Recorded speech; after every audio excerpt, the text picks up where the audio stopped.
Well, first of all, let me mention to you all that I've been traveling a lot. If you remember the first time we were all together, I was on the road on visiting Benedictine College with my senior in high school.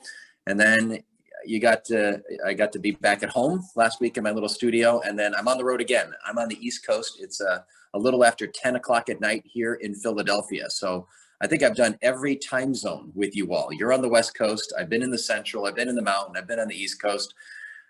If we do one more, I'm going to go to Hawaii. I think that's going to be that'll be the next trip. And then you can wear the tropical clothing there for the next gathering. There we go. So really quick, I just want to review a little bit where we've been. And then I want to just take us forward. We're going to round out this kind of like general big picture worldview. And then I'm going to turn to a couple of practical things that we can do as we're talking about relativism and talking about Catholic truth and Catholic morality in a relativistic age. We have our friends that say, oh, no, there's just no truth. How do we do that? I want to give you a couple practical tools for those conversations. But as I said from the beginning, it's the worldview that's most important. But I'll give you some practical conversation starters on morality with your secular friends. But why don't we begin? Father, this is a great day, the feast of St. John Paul II here. And would you begin us in prayer? Absolutely. Let's pray. In the name of the Father, Son, Holy Spirit. Amen. Come, Holy Spirit. Lord God, you who are a communion of persons, Father, Son, and Holy Spirit, and created us so that we could experience the gift of your love and experience the gift of giving ourselves away and self-gift. Lord, through the intercession of St. John Paul II, we ask you to guide us this day to understand this topic, that our choices in life as we pursue virtue, it's the path to happiness, the happiness that you desire for us. And so guide us, Father, and help us to recognize our dignity in a deeper way this day as your beloved sons and daughters, as we pray. Our Father, who art in heaven, hallowed be thy name. Thy kingdom come, thy will be done on earth as it is in heaven. Give us this day our daily bread, and forgive us our trespasses as we forgive those who trespass against us. And lead us not into temptation, but deliver us from evil. Amen. St. John Paul II, pray for us. Pray for us. Father, Son, the Holy Spirit. Amen. All right, so you all see the big, the little diagram. This is what we worked with last time. Really quick, I'm just going to do a quick review, and then we're going to move on to the last topic on this diagram to round things off. So we've talked about a Catholic worldview believes that we're made for a purpose. And I was just doing some teaching here in Philadelphia about the creed. And on the creed is like telling this whole story. And it tells a story about a God who's the maker of heaven and earth. And so I like to think about this as, so God gave us reality. Reality is a gift. It's not something I can just make up. I'm going to make up my own little world. I'm going to make up my own truth. I'm going to make up my own reality. No, it's a gift, and we're called to receive it. And it's a gift that God has a plan for our lives. He has a purpose. And that's what we're looking at with that key word telos, which in Greek means the end or the purpose of something. And so the purpose, the telos of a watch is to tell time. The telos, the purpose of a car, is to drive. What's the telos of a man? What is the telos of man? It's our relationships. A man is made for friendship. That's something unique that nothing else in creation, the birds, the animals, the rocks, the rivers, can't have friendship like we can. And so we're made for friendship, we're made for relationship, and we need the virtues in order to live those relationships well. And so the whole ethical life is all about man as I am. Who am I right now? With some virtues, some lack of virtue, and then man as he could be if he fulfilled his telos. If I actually had more virtue in my life, then I would be able to live my relationships more and fulfill my responsibilities to my friends, to my country, to my classmates, to my roommates, to my parents, to my God. We then zoomed in and talked about virtue, and we talked about virtue as a habitual and firm disposition to do the good. We talked about how it's not just you do it every once in a while or you put a lot of effort into it. It's actually something you do consistently. It's a habit. You can do it easily. It's second nature, and you can do it with great joy, because there's joy when you live out your telos, when you're living the way that God made you. I talked about this, Michael Jordan's last shot. We can save that for another time. But then we talked about this idea of freedom, that the virtues give us freedom. Ultimately, the virtues give us freedom to love. This was one of the main things we considered last time we were together, that I can't just say, oh, I love you. Anybody can say that. Some people might actually mean it. I really do love you. I want to love you. But only a few people actually have the ability, the virtue to love. To the extent that I possess virtue, to that extent, I'm able to do generous things to serve you, to seek your good. And if you remember, what is love? To will the good of the other, to seek what's best for someone else.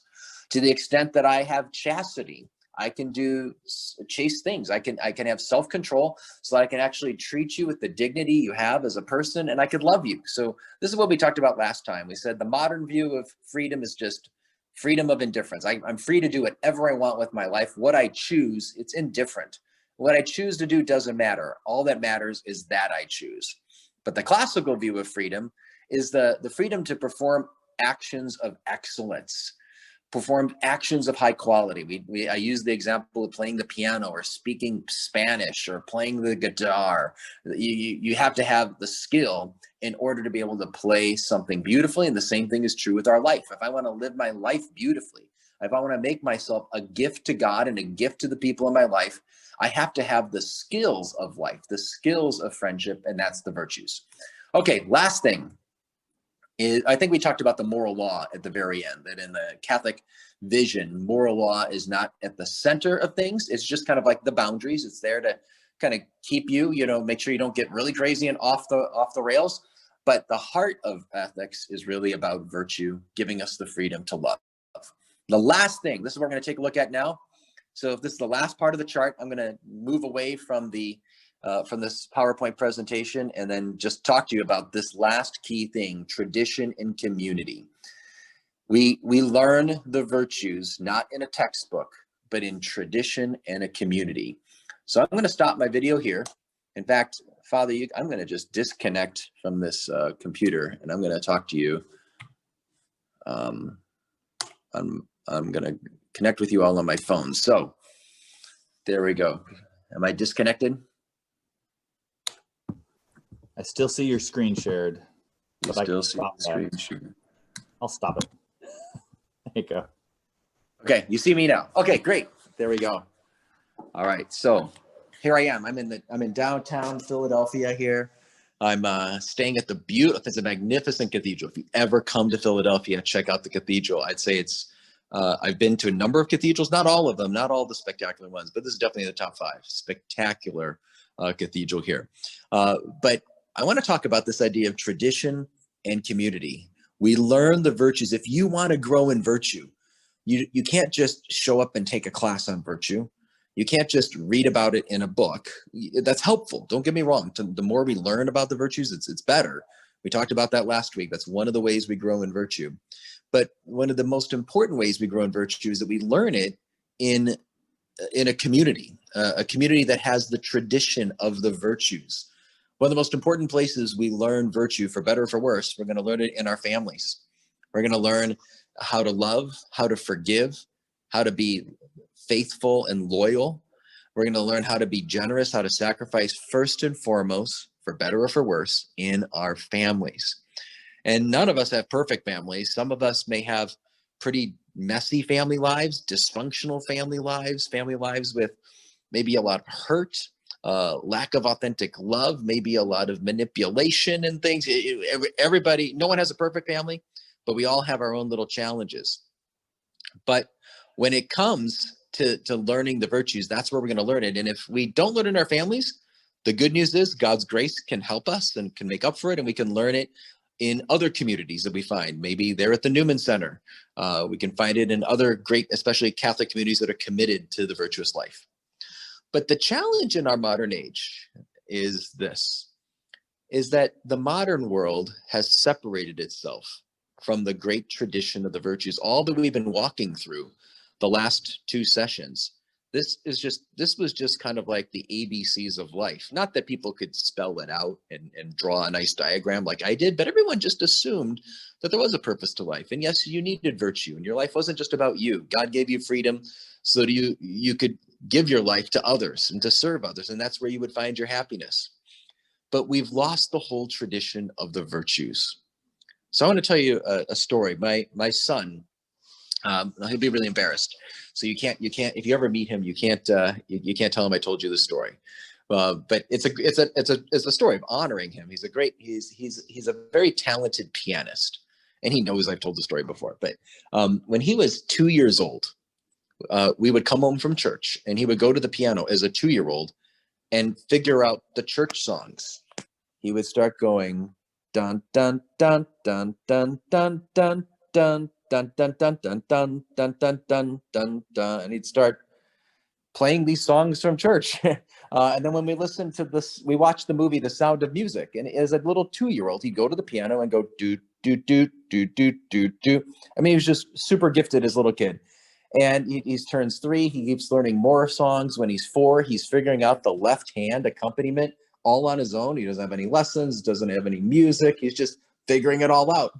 And then finally, when he's about 5.5 years old, maybe close to 6, he's learning all these pieces by Beethoven and Bach and Mozart all on his own. He would just have a little CD player, and he have the musical piece, and he'd listen to it, and then figure it out, both the left hand and the right hand. He's going like all over the place. The kid, just never had any lessons. But then he came to this famous song. You've probably heard it before by Beethoven. It's called Für Elise. And it's the famous one that goes, na na na na na na na na na na na na na na na, right? So he figured out the whole first movement, the left and the right hand. And this is really complicated stuff.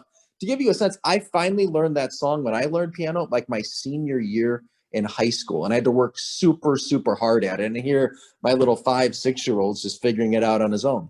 But then when it came to the second movement, if you ever heard it, is absolutely crazy. The left and right hand's going all over the place. It's like crazy Beethoven. And he couldn't figure it out. And he was so frustrated. And he kept playing it on the CD over and over again. And he couldn't figure it out. And finally he says, "Can I have piano lessons?" So we finally found some teacher, and the teacher took him in, and the teacher was just blown away. She says, "Wow, okay, this kid, I'll work with him for a little while. I'll teach him about musical notation. I'll teach him how to read music. I'll teach him about chords, and I'll work with him for a little bit. But I bet in a few months' time, we're going to need to find a higher level teacher for him." And sure enough, he worked with this teacher, and the teacher just loved him because, "Oh, wow, this is great." And like every week he's learning a new piece by Haydn, by Chopin, by Mozart, by Beethoven. I mean, it's just like every week coming home with a new piece. And he's just all over the place, just loving playing piano. And the piano teacher loves him, and he loved the teacher. But after about 6-7 months of this, the teacher finally said, "Okay, he's beyond me. I think you need to find a higher level teacher." And here in Denver, there's a great teacher who works with really gifted kids, many of them who've gone on to be concert pianists. I think you should go to her. And so we did. And so we went and we met her, and she was a really sweet lady. And she wanted Paul to play, and Paul started playing one of his little Mozart pieces, and she just criticized it and said, "No, that's not right. No, it's not like that. No, you have to play it like this. No, you're hitting the keys too hard. You got to ease into the keys." And then finally, she just like, after a while, she just says, "Okay, no, just play for me 3 Blind Mice." And he goes, dun, dun, dun. And she goes, no, you're hitting the keys wrong. And I was like, wow, she's kind of intense. Now, she was really sweet lady, and she was kind, she was encouraging, but she held a super high standard and was relentless. You had to meet that standard. And so we started doing lessons with her. And instead of doing Bach and Haydn and Mozart, we're doing 3 Blind Mice and Twinkle, Twinkle, Little Star and Happy Birthday. And I'm thinking, oh my goodness, we're going backwards. And on simple songs like Yankee Doodle, she's like, no, you got to curve your fingers have to be curved like this. No, not like that, like this. And I can't tell the difference. And she's just working with them. It's like, now when you touch the keys, you touch it like this. And then I'm like, oh, wow. I mean, this is several weeks. We keep doing Twinkle, Twinkle, Yankee Doodle. What happened to Mozart? I feel like we're going backwards. And then she is teaching him about chords, and she's teaching him about how you play the chord. And she's teaching him about, this is how when Bach practiced piano, he practiced it like this. You need to practice like this. And she made him practice like an hour a day. And then he finally got beyond Yankee Doodle and all after a few weeks. And we are starting to pick up some pieces again. But instead of learning one brand new piece a day, we stayed on like a Bach piece for a couple months. And I remember after a while, man, she's so demanding. I feel like maybe he's not that great. he's going backwards. And then she tells stories. Well, when Beethoven wrote his pieces, he wrote it like this, and it takes on this form. And then she talked about Mozart, and then she would talk about another composer, and this is how music is developed. And after the course of like a year or so, I started noticing my son really growing and not just being able to play the piano, but to play it beautifully. And I saw that he was like entering into this great tradition of piano playing. Here was this woman, and she was in her 70s at the time, and she had mastered the art of piano playing, and she had been taught by many great pianists who came before her, who had also mastered the tradition of piano playing that had gone on before her. And so this whole tradition, going back to people like Bach and Beethoven and Haydn and Chopin and Schumann, all these great composers, there's this great tradition. She was entering into it, and she was beautifully passing it on to my little boy. And so within a year of this intense kind of training, now he was finally able to play with an orchestra. And she set this up for him to play a Haydn simple piano concerto, but with an orchestra. And it was incredible. And then he went on eventually in the following year, and he won a competition for the state of Colorado and got to play with a full orchestra on Breckenridge. This little 8-year-old playing this big Mozart concerto with a full orchestra. It was really cool. But it was all because he could only get so far on his own. He needed to be taught by a tradition and a community. And he had a great teacher that represented that tradition and community and passed it on. I share that story with you because I want to pose a question to you. Let's say you wanted to learn the piano. Let's say you were just a little 6-year-old boy, 6-year-old girl, and you really wanted to learn how to play the piano. And let's say you told your parents this, and your parents were so excited and they were so encouraging. They said, "Oh, I'm sure you're going to be a very special piano player. We believe in you. You can do it. You're so special." And you know what they did? They bought you a beautiful piano, and they put it into a little room, and they said, "Go over there to that little room, and you go figure out how to play the piano. You'll be amazing." And then you go and you play, and you know some songs, and you figure out how to play Three Blind Mice. You figured it out all on your own. It's amazing. And then maybe you figured out how to play Twinkle, Twinkle, Little Star, all on your own. It's amazing. And then let's say you go to school and you tell your teachers at school that you want to play the piano. And they said, "Oh, we heard about that. We heard that your parents got you a piano, and we want to really encourage you. Go in the piano room and you just go figure it all out on your own, because you will be a very special piano player. You'll be awesome. Be your own piano player. That's awesome." And they encourage you, and you feel so good about yourself. You feel so affirmed because everyone's encouraging you. They're giving you a lot of affirmation to be your own piano player. That's what you're becoming. And after a while, maybe you figure out how to play even a nice Christmas song like Silent Night, and you play Silent Night for your family. And maybe your teacher even came over and they give you a big round of applause. That's amazing. Way to go. You're in 8th grade and you figured out how to play Silent Night with both hands all by yourself. And then you're just so excited. And then you go off to college, and you go off and you want to continue playing piano. But you show up at college, and there's all these other people that play the piano, but they're doing amazing things you've never seen ever done before on the piano. They're playing all these elaborate pieces, and you ask them, "Whoa, what is that?" And they said, "Oh, that's Mozart. Oh, that's Beethoven. Oh, that's Haydn." And you say, "Who's Haydn? Who's Beethoven? Who's Mozart?" And they said, "You never heard of these people?" And they say to you, "You never heard of these people?" You said, "No, no one ever told me. Who are those people?" They're famous composers who've come before you. They've done so much with piano. They thought so much about piano. They gave us this great insight into beautiful music and how to play the piano. And you never heard of them? No.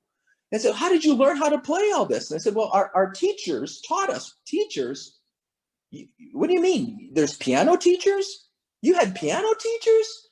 And then and they say to you, "Yeah, we had piano teachers, and they taught us how to read music. And you said, how to read music? What does that mean? And then they show you all this sheet music, and you see all these lines and dots, and you're wondering, what's that all about? He goes, those all represent different notes on the keys. You never heard about that? You never heard about chords or scales or arpeggios? And you'd be like, I don't know what this is all about. And then you realize that all of these other people around you had teachers, music. They learned how to read music. They learned the tradition of music. They got trained, and no one ever gave that to you.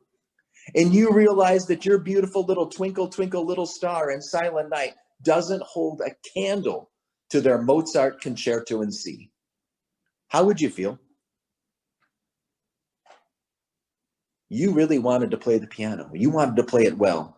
And all you got was go be your own piano player. How would you feel about that? Give me an answer from somebody.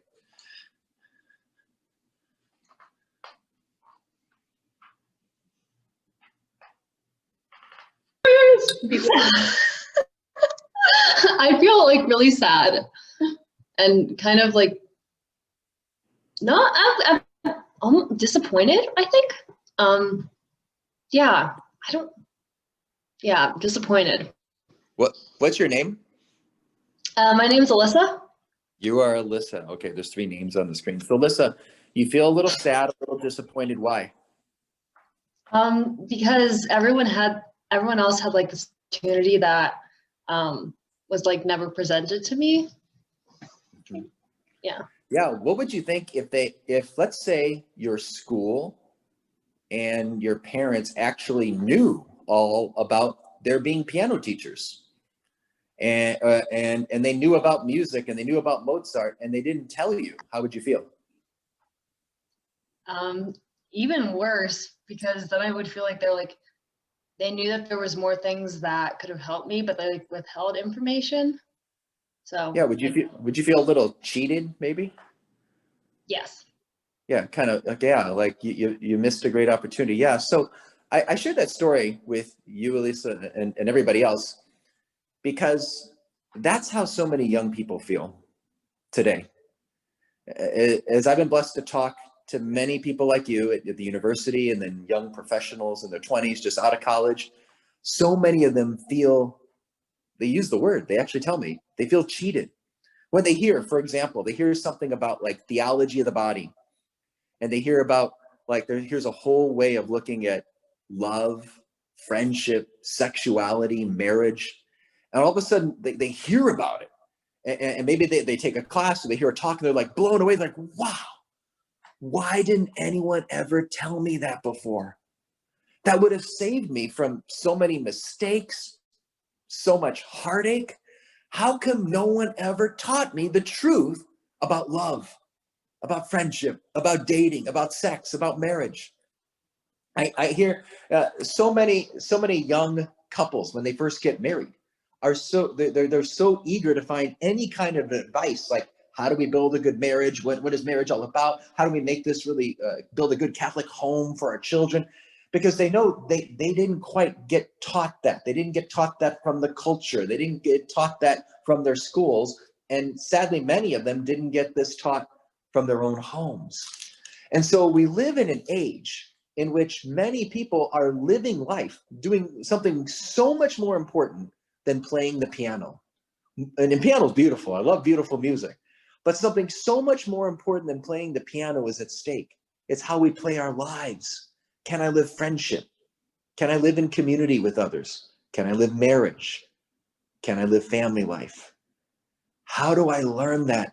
Our secular age has turned away from this grand tradition of the virtues. Without getting into a big history lesson, there was a period starting in the 17th century, really emerging in the 18th century, all across Europe, and it hit in the United States, a period known as the Enlightenment, where some of the key leading intellectuals, the leaders of society, deliberately separated themselves from the traditions that came before. Most of those traditions were Christian traditions, but even just basic things like Plato and Aristotle, there was a great movement to, let's just separate ourselves from that. We're going to think for ourselves. mean, that's basically what the modern world does. It says, hey, you just go into that little room over there and you go think for yourself and you figure out what life is for you. I remember hearing this as a high school kid growing up. I remember people saying things, they say it today too. They just say, oh, you're special. Or they say things like, be your own person. That's one of the strangest lines. What does that mean? Be your own person. Who else am I going to be? That's just not helpful. A classical world says, be the best person you can be.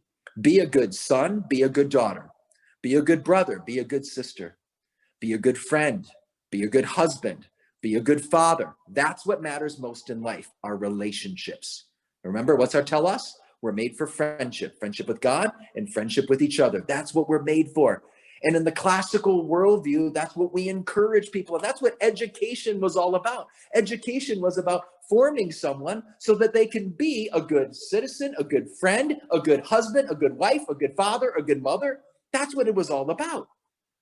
And so we've lost that whole sense. Today, education is you just go off and you get some technical skills, some knowledge so that you can get a job. Nothing wrong with getting technical skills and knowledge so you can get a job. That's a good thing. But education is so much more than that. It's about forming my character so that I can live the way God made me for. But yet our modern world just says, go in the room, figure out life all for yourself. Express your love however you want, express sexuality however you want, define marriage however you want, figure out family life however you want. That's not helpful. It's not helpful. And so many people from your generation have told me this. They just told me, I felt cheated. I feel sad. I feel disappointed that I didn't get this. There's a great tradition of the virtues. We need to pass that on. And I have so much hope for all of you. The fact that you have stayed with this little series for 3 weeks tells me something about you. You didn't just happen to show up one time and, okay, that was nice. I showed my face, but you've wanted to come. You're here because you wanted to learn more about a Catholic worldview. You're involved at the Newman Center. You're still meeting in some small groups, even in this COVID season. That tells me that this is important to you, that you want to be a part of a community that is built on this larger tradition where you're going to learn the virtues. So my prayer for you is that you go for it, that you take time together. This is something that you run after you get together. You talk about it together. I mentioned a couple of books on the virtues last week. I mentioned some of those free articles that are on my website about the virtues. I want to encourage you to really talk about those things together. Just they're really short. You can read that article or read a chapter from that other book I mentioned, and that gets you. If you're talking about the things that matter most, then you'll help build each other up. You'll encourage each other to go after the virtues and avoid vice. So with that, let me pause there. I just want to ask if there's any questions before I move on, because I wanted to also give you a couple of those practical conversation points that you can have with your secular friends.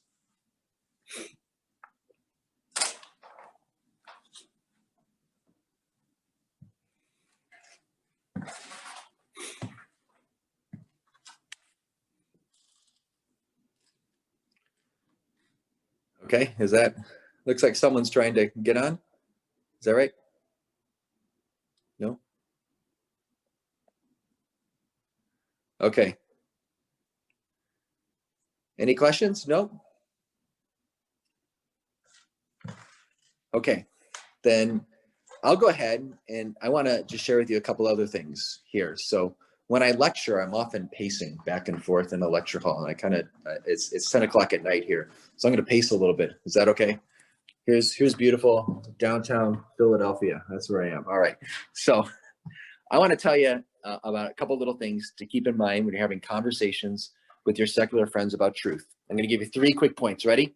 The first one, remember, frame the conversation around love. Whatever you're talking about, I don't care if you're talking about the environment. I don't care if you're talking about gay marriage. I don't care if you're talking about abortion. I don't care if you're talking about immigration. Whatever topic you're talking about that comes up with your secular friends, the first thing you want to do is always frame the conversation about love. Because as I mentioned, I think I might have mentioned this maybe in the very first one, that in our world today, the last thing people think about when they hear about Catholic moral teaching, the Christian morality, the last thing they're going to think about is love. When they hear about morality, Catholic morality, moral law, they think about, that like that's just some random rule. Whoops. Did you lose me? Okay. Whoops. Sorry. There I am.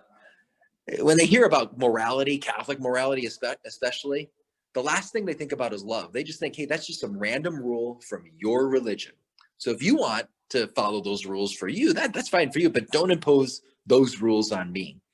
And what we want to do is see that no, as I mentioned before, the rule flows from the relationship. The law flows from God's love. That's what the law is ultimately all about. Why does God give the moral law? Because he loves us. He has a plan for us. He wants us to be happy. Did I tell you all the story about my teenage son that wanted to go hiking? I can't remember if I told that to you all. I didn't tell you? Okay. So this is last month. It was still a lot warmer in Colorado, and my teenage son, it was after Mass. We were up at Mass, and he said he really wanted to go hiking, and he wanted to take his little sisters. And so I thought, okay, this is great. So it was him, and then we took the little sister, little Kiara, my 6-year-old, and little Eleanor, the 4-year-old. And it was kind of cool that the older brother wanted to take them along. So we go hiking, and we're just going along the path for a little while in the Colorado Rockies, and all of a sudden, he wants to go off-roading. He goes off the main trail. And so we're just kind of, walking through the woods, and it's kind of ascending a little bit. And then finally there's some rocks we have to start climbing over. And now it's like a 45-degree angle we're going up. And eventually there's some steep parts, and we're climbing a little bit. And I'm handing him his little sister. He's pulling her up. It started getting a little elaborate. Well, finally we make it up to the top, and it was a spectacular view. It was totally worth it. He had the right instinct. And we're just loving looking all down. We're looking down at the ground, and we could see the car, and his little sister's going, look at how tiny the car is, because we're probably about 8,500 feet up in the air. And it was interesting. While we're up there, the little sisters really loved looking down, but they wanted to get really close to the edge and look down. And I had, as a father, I had to give them a little rule, a little law. I had to tell them, no, pull back and don't get so close, because I don't want you to get hurt, right? Yeah, why as a dad do I give my little girls a law, don't go too close to the ledge? Is it because I just want to control them? It's about power and control. I'm on a power trip with my 4-year-old. No, it's because I love them, and I don't want them to get hurt. That's why I gave them that law. Why does God the Father give us moral law? Why does he give us the 10 commandments? Why does Jesus give us the Sermon on the Mount? Why do we have the teachings of the Catholic Church? Is because the Father loves us. That's what this is all about. He doesn't want us to get hurt. He knows if we do certain things, we'll be happy, but if we do other things, we're going to hurt ourselves, and we're going to hurt other people. I think of the moral law as kind of like an instruction manual. So I got this is actually a brand new laptop. My old laptop wasn't working, so this is an IBM. Or actually it's a Dell. This is a Dell. I had an IBM that wasn't working. So I have a Dell now. And the Dell computer comes with an instruction manual. And I have to be honest, I'm not the kind of guy that reads instruction manuals, but I'm told that those instruction manuals say things like, don't leave outside in temperatures that are too hot. Or my favorite one is don't use in water. That's my favorite one in these things. Don't use in water. Now, imagine if I just said, hey, Dell, who are you to tell me what to do with my computer? That's my computer. I can do whatever I want with my computer. Don't impose your views of computers on me. Am I free to do that? Am I free to just take my Dell computer and go water skiing on some lake? Sure. But I'll destroy the laptop in the process. Are we free to break God's moral law? Of course. But we hurt ourselves, and we hurt other people when we do that. That's what the moral law is about. So I want us to just always keep that in mind. You need to always do your homework on the particular moral issue, whatever that issue is, to know how to answer it. But don't just start with arguments. I think that's a danger Catholics fall into. Well, the natural law says, or here's 3 reasons why I think abortion is wrong. Don't start there. Frame the conversation around love. We want our secular friends to know that everything we believe as Catholics is all about love. The moral law comes from the God who is love, the God who loves us so much. He brought us into existence. He didn't need to. He has a plan for our lives. He wants to share his love with us. And even though we turned away from him, he came down, he died for us so that we can be reunited with him. And he gave us the moral law to show us the pathway to love so that we can receive more love and share more love in this world. Frame every conversation around love. Second thing,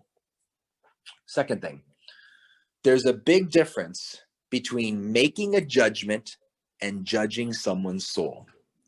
Now, if you don't remember anything from today's little conversation, this is the most important point I want you to remember. So give me your best attention now.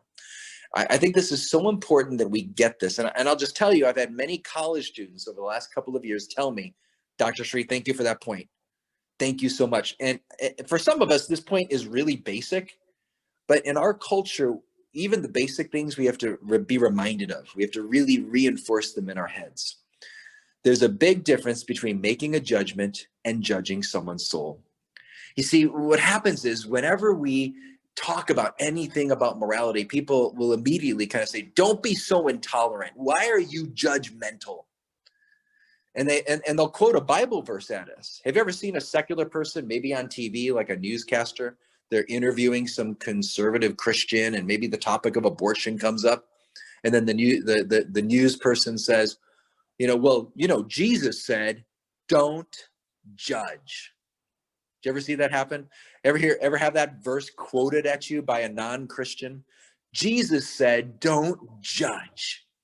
Now, I think it's fascinating that these secular people, I doubt that they're doing Lectio Divina on the Bible every day in their prayer life. But this is one Bible verse they know, and they know it really well. And they could preach it like a Baptist preacher, and they'll throw that verse at us.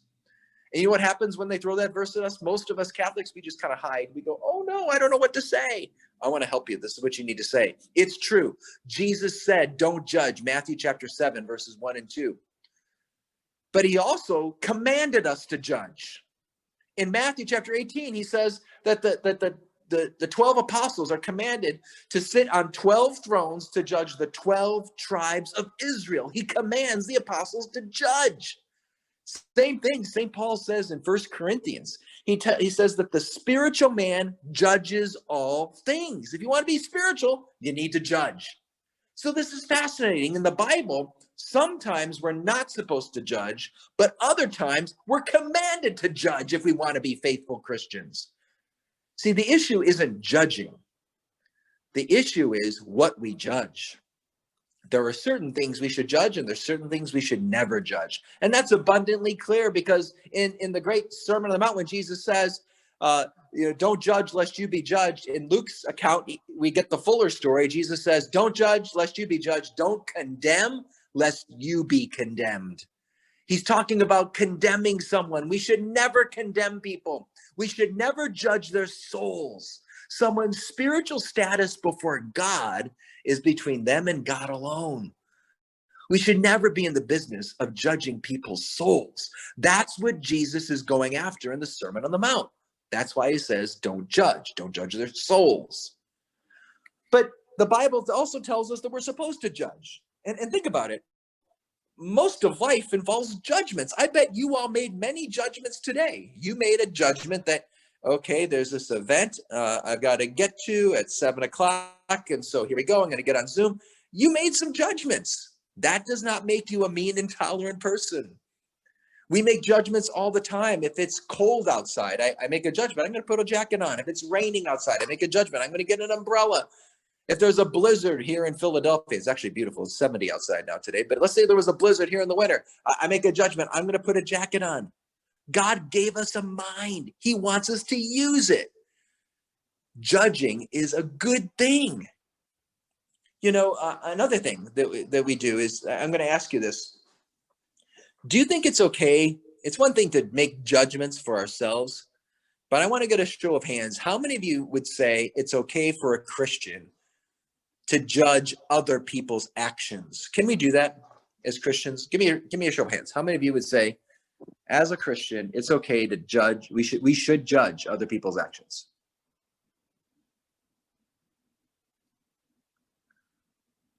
Okay, most of you are saying no, but some of you are saying yes. Father, I can't see you. Is your hand up? Father, can we judge other people's actions? It is. I like the word evaluate more than judge in this case, but yes, judge, yes. But you can make a judgment about other people's actions. You would say? I think I heard Father say that. Now, Yeah. Father, I thought you're a Catholic priest, though. Well, Is this a Catholic group? You have a bunch of your students that seem like really mean, judgmental people. I thought Jesus said, don't judge. What's going on here? Even Father said it's okay to judge other people's actions. Wow. How do we understand this? Well, again, let's say if you had a friend, let's say, that was trying to get to, I don't know, trying to get to some event at the Newman Center. Let's say it wasn't COVID and there was some big event at the Newman Center, but they were driving in from another part of Arizona. And you knew that there was a big accident on the main highway because you're looking at Google Maps. And Google Maps shows that there's a big accident on the highway. Can you use your mind and make a judgment? If they stay on the highway, they're not going to get here on time. Can you do that? Is that okay? Nod if you think that's okay. Put your head like this if you think you shouldn't do that. It's okay, right? Yeah, you can do that. Right? If I see my little daughter, Kiara, getting too close to the ledge, can I use my mind and make a judgment? That's not good for her. She could get hurt. Can I do that? Yes, like this? Okay, all right. Am I a mean, intolerant person if I do that? Am I saying, Kiara, don't get too close to the ledge because you're going to go to hell? Is that what I'm saying? I'm not saying that. I just don't want her to get hurt, right? We do this all the time. God gave us a mind. He wants us to use it. We can use our mind to make judgments about other people's actions. If I have a friend that is going to take a really, really hard math class, like a 400 level class, and I know he really stinks at math. He's good at math, but he's really bad at math. Can I use my mind to make a judgment? I don't think he's going to do well there. That might not be the best class for him. Can I do that? I'm not judging his soul. I'm just using my mind. We do this stuff all the time. But here's the bigger question. I'm going to see if any of you are willing to go one step further. Would any of you be willing to say that it's okay to use our mind to make a judgment about someone else's moral actions? Can we make a judgment about someone else's moral actions? Show me thumbs up or thumbs down on that one. Or you can go thumbs sideways if you're not sure. You got to give me something. Can we use our minds to make a judgment about someone else's moral? Man, look at those guys. All the guys there, Luke and his buddies, they're all 4 thumbs up, 5 thumbs up, 6 thumbs up. Oh man, Father, you've got some really intolerant Christians over there in Luke's house there. Don't they need to just read the Bible. Jesus said, don't judge. Well, here's the situation here. I want to throw out a scenario to you. Let's say that there's a freshman girl on your campus. And let's say she's sleeping around with one guy after another after another. Can I use my mind and make a judgment? That's not good for her. Can I use my mind and make a judgment? She's not going to find the love she's looking for that way. Can I use my mind to make the judgment that God has something so much better in store for her? Can I do that? Nod if you think I can do that. Can I say she's going to hell? Can I do that? No. I can't judge her soul. I might notice that she's doing certain things, but I can never judge her soul. I don't know her background. I don't know her story. I don't know all that she's going through. Who am I to judge? Who am I to judge? Pope Francis would say, and rightly so. You see, someone's spiritual status before God is between them and God alone. I don't know her whole story. Let's say this poor girl grew up in a dysfunctional family and never experienced authentic love. Do you think God takes that into consideration? How culpable is she? We don't know. That's responsible. That's between her and God. Let's say she was abused. Let's say she was taught by modern educators that taught her from a young age. This is what it means to be a liberated woman. Use your sexuality this way. I don't see all that, but God does. God does, and he takes that all into consideration. So that even though what she's doing is wrong, her status before God is just a mystery between her and God alone. I can't speak in on that. So I should never judge someone's soul. Amen? But here's my question, though. Should I ever say something to her? Should I ever say, I'm not going to judge her soul, but should I ever say something to her? Should I show her a better way? I'm not saying if she's a stranger. I'm not talking about that. You know what I mean? I'm not saying you don't even know this girl, but you show up at her dorm floor and you knock on her door and you say, hi, you don't know me, but you're in mortal sin. No, that's weird. And that's probably going to do more harm than good. I'm not talking about that. I'm talking about, let's say God put this person in your life. This is your sister. This is your dear friend. This is your cousin. This is someone God has put in your life. Do you have a responsibility to talk to them about what they're doing? Now, I want to be clear. I don't mean like you just pick up the phone and you say, hey, you're in sin. I'm not talking about that. I say in the right time and in the right way. You don't have to do it right now, but you have a responsibility at some point to desire to have that conversation with her, to share the truth with her. Who remembers, what's the definition of love? Love is to will the good of the other. And if you love this person, then you want to share what's good for her in the right time and with a lot of humility, a lot of compassion, the right way, a lot of gentleness. But we want to share it with them. And again, you don't have to do it right now. But I think what happens is so many Christians, because they're so scared of ever saying anything's right and wrong, so many Christians today, they just cower and they never want to have those conversations anymore. And when we do that, we are no longer light in this world. We're putting a bushel basket over our light, especially those of us that might really fear conflict. Maybe there's some people on this call that are really scared of conflict. Especially people that maybe never saw conflict in their homes, or maybe they saw too much conflict in their home and not see it resolved well. Those of us from that kind of a background, we're really nervous about conflict. I'm afraid of conflict, but I'm afraid that fear keeps me from loving people. Love is to will the good of the other. And if I really love the people in my life, I want to share the truth with them gently, kindly, at the right time, in the right way. Maybe it's not time for me to have that conversation with my cousin. I haven't talked to her in a long time. I got to build up the friendship. I got to build up trust.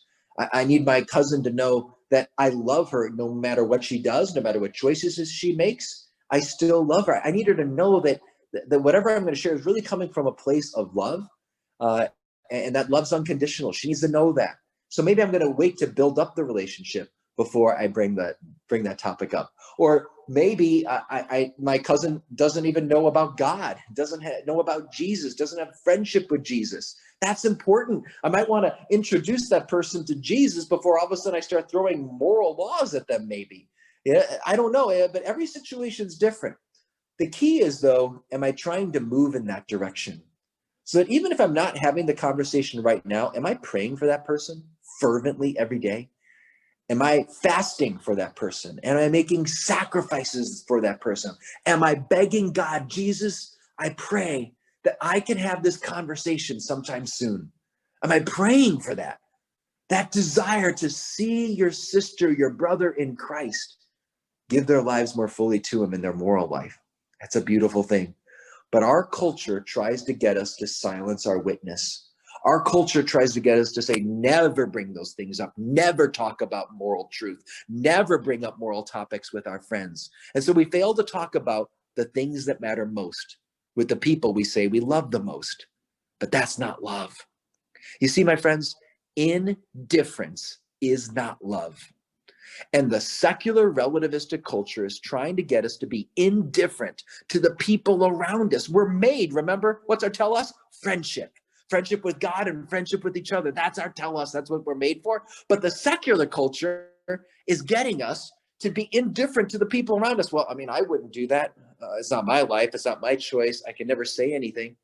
I'm indifferent. I mean, think about it. If your friend is trying to get to that event at the Newman Center and you know it's really important for them, they really want to be there, and you're talking to them on the phone and you're looking at Google Maps and you know that there's a big accident and the highway's closed, and if they stay on the highway, they're never going to make it. You know that, and you're talking to your friend and you just say, well, I'll see you when you get there.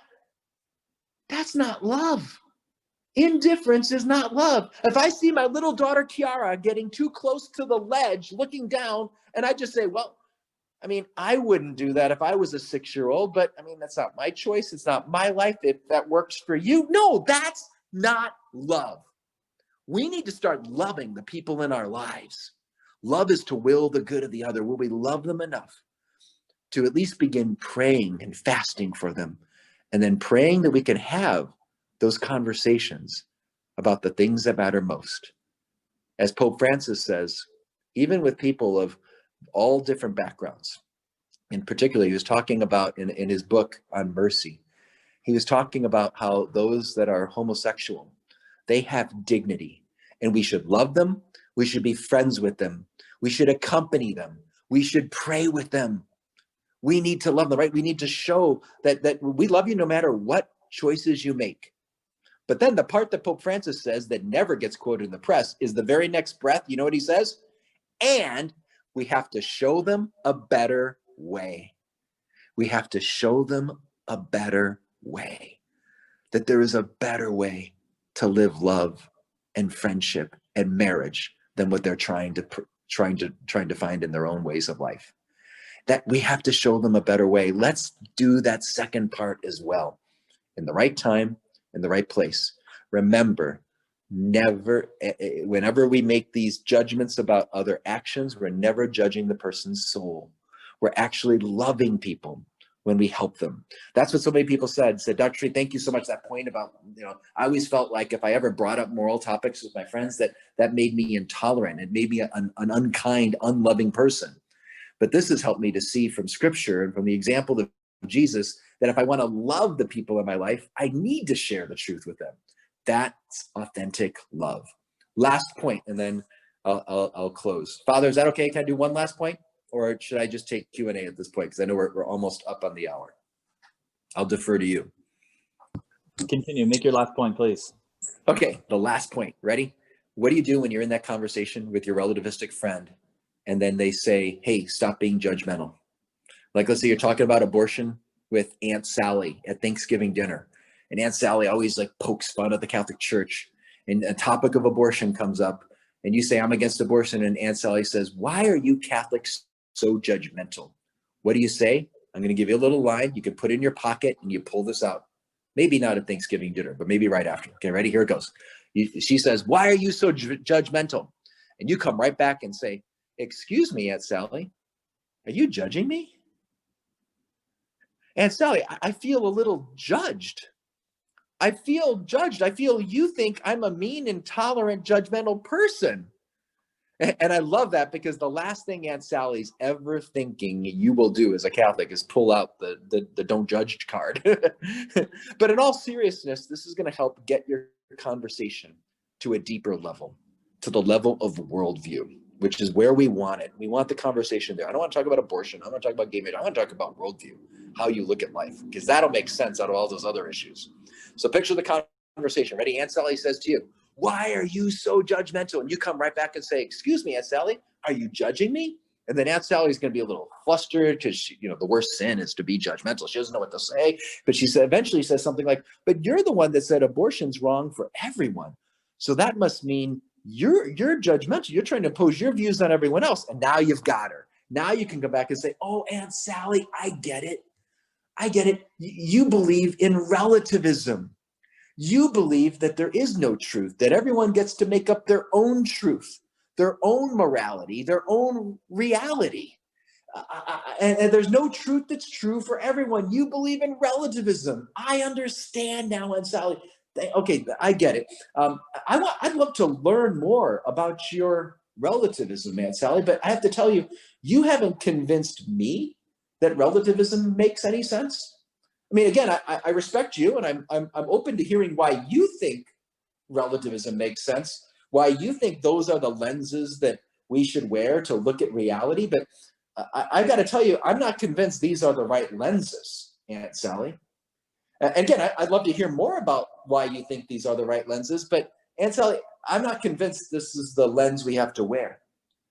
And Aunt Sally, I respect your freedom. And if you want to believe in moral relativism, if you want to have faith that there's no moral structure to the universe, if you want to have faith in moral relativism, you're free to do that, Aunt Sally. But please do not impose your faith in relativism on me. Now, I'm saying this a little more rhetorical flair because I'm giving a talk. Don't talk this way to Aunt Sally at Thanksgiving. You'll ruin Thanksgiving dinner if you do it that way. But the point I'm trying to make is Aunt Sally's assuming these are the lenses every human being must wear. And the relativists have never had to think about the lenses. And yet they're the ones imposing those lenses on us. They're the ones saying, you have to wear these lenses. You have to assume that there's no moral truth. And I just want to push back on that, say, let's talk about the lenses. Does that make any sense? You know, we as Catholics are the ones doing all the defending, all the explaining all the time. Let's instead ask the questions. Let's be the one questioning them. Say, so Aunt Sally, tell me about your relativism. I'd like to know why you think relativism makes sense, and let Aunt Sally talk. She's never had to talk about the glasses. She's never thought about it before. She's just breathing it in from the culture. And the more she talks, the more she's going to realize this doesn't make any sense. It's not logical. It's not consistent. Ask Aunt Sally. So Aunt Sally, how would society work if everyone just made up their own truth and they defined reality however they want it? How would society get together? How would that work? And let her talk. And she's gonna have a really hard time explaining that. She's gonna feel like she's skating on thin ice here. And say, so Aunt Sally, let me ask you, if I said for me, kidnapping little children was okay, would that make it okay, Aunt Sally? Or for me, raping people would be okay? Would that make it okay, Sally? Just again, let her talk. And the more she talks, the more she's going to start to realize how much she hasn't really thought this through.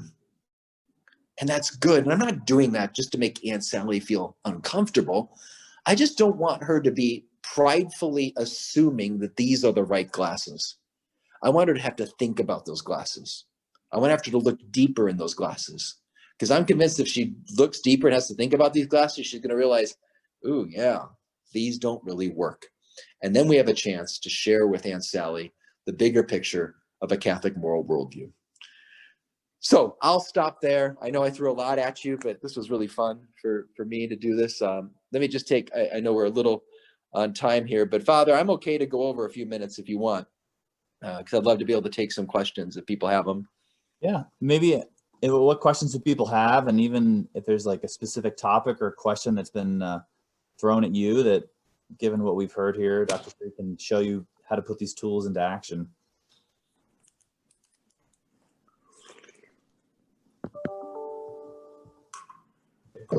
I got a question. Yeah. So what's like the healthy next step for someone that does feel like cheated, like we were talking about at the beginning? Yeah. Okay, good. Yeah. Healthy next step. And first of all, I didn't tell the story to get everyone angry, although there's a certain righteous anger we should have that society did turn away from something so beautiful. I taught classes for college students at Benedictine many years ago on this whole thing. And that's the exact thing that would happen. They'd be like, how come I didn't learn this? But what's the next step? The next step is, on a basic level, turn to God right away and just say, God, I want this. I know that there's this beautiful, larger vision for life that I've just not received. And go to God humbly admit, I didn't get this. I mean, if you're 18 years old, 20 years old, and you don't know how to play the piano, the worst thing you can do is pretend you're a really great piano player. Don't pretend, don't pose. Humbly fall on your knees before God and say, God, I'm not good at playing piano. Or in this case, say, God, I know I'm not really good with the virtues. I'm not as good as I could be as being a good friend. I've dated before, but I have to admit, I don't know if I'm doing it the right way. And I want to be a good husband someday. I want to be a good father someday. I want to be a good priest someday, whatever it is. Just humbly going before God as a little child in our weakness and saying, I don't know how. Teach me, Jesus. Jesus can't resist us when we come to him in humility.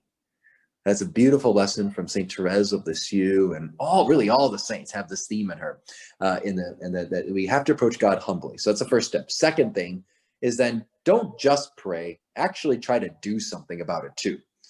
God wants us to also, try to work at getting better and learning about the virtues and all on our own. So I'd say that next step is what I talked about last time, taking time to really learn about the virtuous life. I mean, I would make it a priority to actually do this for some reading. Maybe you find some things to read about virtues and take it to prayer. But maybe you do a little Bible study together and you're studying the virtues together. It'd be a great thing for a community to come together. I remember in those days of Benedictine, how many of the students would be just in the cafeteria, hanging out late at night, smoking a cigar, having some nice adult beverages when they were 21, and then they would talk about virtue. And it was cool. I remember the early days of Focus. The Focus missionaries would gather together in their free time, and this is what they talked about.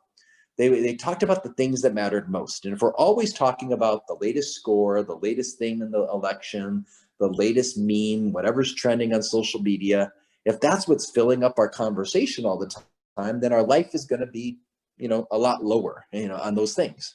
Not that we can't enjoy those things. I'm eager to know who's going to win the next game in the World Series. And I didn't get a chance to watch the debate tonight, and I'm interested in hearing how it went. There's nothing wrong with being aware of that, but how much does that dominate my time compared to how much am I thinking about Jesus and the saints and the scriptures and the virtuous life?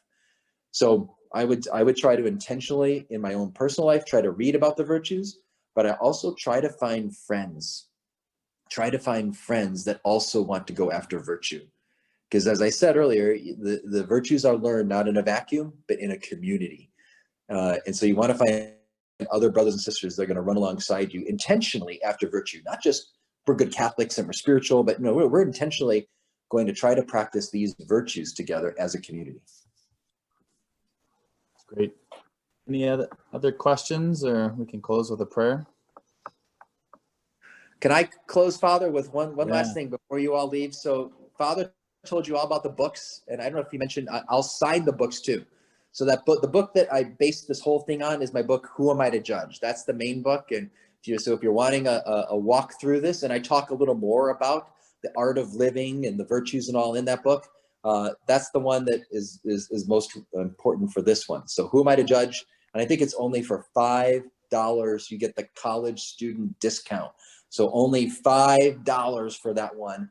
Into His Likeness, I think, is also only $5. And there's another book called Cybele. Those are the three books that are available for $5, I know. So I'll sign those and I'll send them to the Father. He can get them to you. The last thing, I don't know if I mentioned this last time. Did I ask you, do you all listen to podcasts? Anyone listen to podcasts? I don't know if you listen to podcasts. Do you follow my podcast by any chance? So I have a podcast, comes out every Tuesday. It's called All Things Catholic. All Things Catholic with Edward Sri. So if you pulled out your phone, you looked it up on Spotify or Apple Podcasts, here's the key. You have to put more than my last name. If all you do is put my last name, SRI, you will not find me. You will find an Indian Hindu guru. And I'm not the Indian Hindu guru guy. You have to put Edward SRI. So you can find me there, All Things Catholic with Edward Sri. They're short, like about 18 to 22 minutes. They give you a little deep nuggets to chew on, hopefully to feed your spiritual soul. But I talk about the virtues and the spiritual life a lot in the podcast. So thank you so much for having me. I'll be praying for you. I started my rosary a little bit before this event. I'm going to finish my rosary up, and I'm going to remember you all in my intentions. Please remember me and my family. I greatly appreciate it. Awesome. Dr. Shuri, great to have you with us. Thanks for making time, even in your Thank you. schedule. So we wish you the best, and thank you for helping us to grow in our faith. Well, let's pray. In the name of the Father, Son, Holy Spirit. Amen.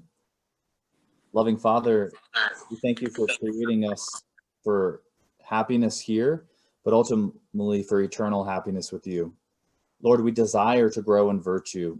Lord, help us to see more clearly what it is you're inviting us to do, how to respond. Lord, help us to learn from the examples of the saints, and most especially your Son, Jesus, in Scripture. We wish to be more like Jesus. So, Lord, strengthen us. And Mother Mary, we ask for your intercession this night, that you who lived virtue perfectly, and teach us how to be in relationship with your Son as we pray. Hail Mary, full of grace, the Lord is with thee. Blessed art thou among women, and blessed is the fruit of thy womb, Jesus. Holy Mary, Mother of God, pray for us sinners, now and at the hour of our death. Amen. St. John Henry Newman, pray for us. Pray for us. In the name of the Father, and Son, and the Holy Spirit. Amen. Okay. Awesome. Thank you Dr. all so much. God bless you. Take care.